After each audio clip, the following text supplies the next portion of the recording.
যারা রক্ষী বাহিনীর মাধ্যমে বাংলাদেশের হাজার হাজার নিরীহ মুক্তিযোদ্ধা এবং আপামর জনসাধারণকে হত্যার পরেও আজকে পর্যন্ত তাদেরকে ইতিহাসে মহানায়ক সাব্যস্ত করবার জন্য একটা গোষ্ঠী তাদের কার্যক্রম অব্যাহত রেখেছে। জুলাই পরবর্তী সময়ে বাংলাদেশে আমরা প্রত্যাশা করেছিলাম যে অন্তত ইতিহাসের যে সত্য ঘটনাগুলো সেগুলোকে আস্তে আস্তে করে সামনে নিয়ে আসা হবে, কিন্তু অত্যন্ত ব্যর্থতার বিষয় হচ্ছে যে আজকে ইনকিলাব মঞ্চ ব্যতীত কেউ আজকের এই দিনে এমন একটা আয়োজন করে নাই। দেখেন, রক্ষী বাহিনী তার যে নির্মমতা কতদূর ছিল সেটা যদি আমরা একটু দু একটা ঘটনা শুনি তাহলে আপনারা বুঝবেন। আহমেদ মুসা তার ইতিহাসের কাঠগড়ায় আওয়ামী লীগ বইতে লিখছেন যে বাবার সামনে ছেলেকে গুলি করে হত্যা করা হয়েছে। হত্যা করেই শুধু ক্ষান্ত হয় নাই, বাবাকে বলতেছে হাতে কুড়াল দিয়া যে ছেলের মাথা এখন দ্বিখণ্ডিত করে ফেলো, আমরা ফুটবল খেলবো। তো বাবা তো নারাজ, কিভাবে সে সন্তানের মাথা দ্বিখণ্ডিত করে ফেলবে। তো বাবাকে নিষ্ঠুর ভাবে নির্যাতন করার পরে বাবা বাধ্য হয়েছে সন্তানের মাথা দেহ থেকে আলাদা করে দিতে। শুধু এইখানেই সীমাবদ্ধ নয়, নরসিংদীতে একজনকে জীবন্ত কবর দেওয়ার মতো ঘটনা ঘটেছে এবং তিনি মুক্তিযোদ্ধা ছিলেন। মানে এই যে আওয়ামী লীগের যে শুয়োরগুলা, ওরা শুধুমাত্র একমাত্র মুক্তিযোদ্ধা, আর যে জীবন্ত মুক্তিযোদ্ধারে কবর দেওয়া হয়েছে সে মুক্তিযোদ্ধা না।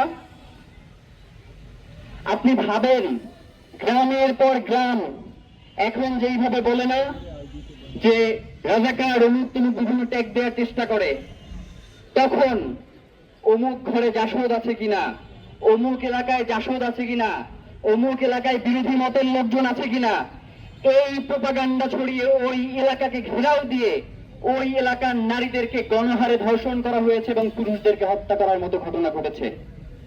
অনেকেই বলবার চেষ্টা করেন যে হাসিনা খারাপ, শেখ মুজিব খুব ভালো ছিল, ইতিহাসের মহানায়ক, বাংলাদেশের স্বাধীনতা তার হাত ধরে এসেছে। আপনাদেরকে একটা কথা বলি, শেখ হাসিনার অন্তত 100 বার জন্মগ্রহণ করা লাগবে শেখ মুজিবুরের মতো শয়তান হওয়ার জন্য। ৭৫ মানে আমাদের কাছে খুবই একটা আশ্চর্য বিষয় যে ৭১-এর পর ৭৫, মাঝখানের 3 বছর আর কোথাও নাই, ইতিহাসের কোনো জায়গায় নাই। এই বাংলাদেশে প্রথম ভোট চুরির রাজনীতি শুরু করেছে শেখ মুজিব। এই বাংলাদেশে গণমানুষের অধিকার কেড়ে নেওয়া শুরু করেছে শেখ মুজিব। এই বাংলাদেশে সংবাদপত্রের উপরে যে নিষেধাজ্ঞা সেইটা প্রথম আরোপ করেছে শেখ মুজিব। এই বাংলাদেশের রক্ষী বাহিনীর মাধ্যমে ৩০,০০০ মানুষকে হত্যা করেছে এই শেখ মুজিব এবং তোফায়েলরা।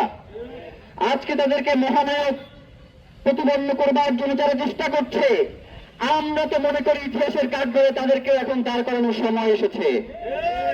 জুলাই পরবর্তী বাংলাদেশে আমরা যদি এই রক্ষী বাহিনীর তৌতুবাহকদেরকে আসামির কাঠগড়ায় দাঁড় করাইতে না পারি, তাহলে আগামীর বাংলাদেশে আরেকটা যে রক্ষী বাহিনীর মতো বাহিনী গঠন করে বাংলাদেশের মানুষকে, জনসাধারণকে তার অধিকার থেকে বঞ্চিত করা হবে না, সেই আশঙ্কা মুক্ত না আমরা।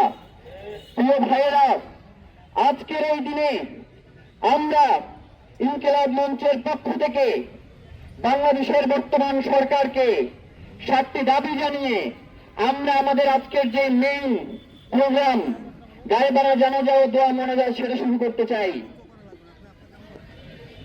ইনকিলাব মঞ্চের পক্ষ থেকে বাংলাদেশের সরকারের কাছে 7টি দফা তুলে ধরছি। 1, রক্ষী বাহিনীর সকল গুম, খুন ও নির্যাতনের প্রকৃত ইতিহাস তুলে ধরতে একটি সত্য ঐতিহাসিক ন্যায় বিচার কমিশন গঠন করতে হবে। 2, রক্ষী বাহিনী ও সমান্তরাল ডেথ স্কোয়াডের সাথে জড়িত জীবিত অপরাধীদের বিচার এবং মৃত নীতি নির্ধারকদের রাষ্ট্রীয় সম্মাননা বাতিল ও তাদের নামে স্থাপনা পরিবর্তন করতে হবে।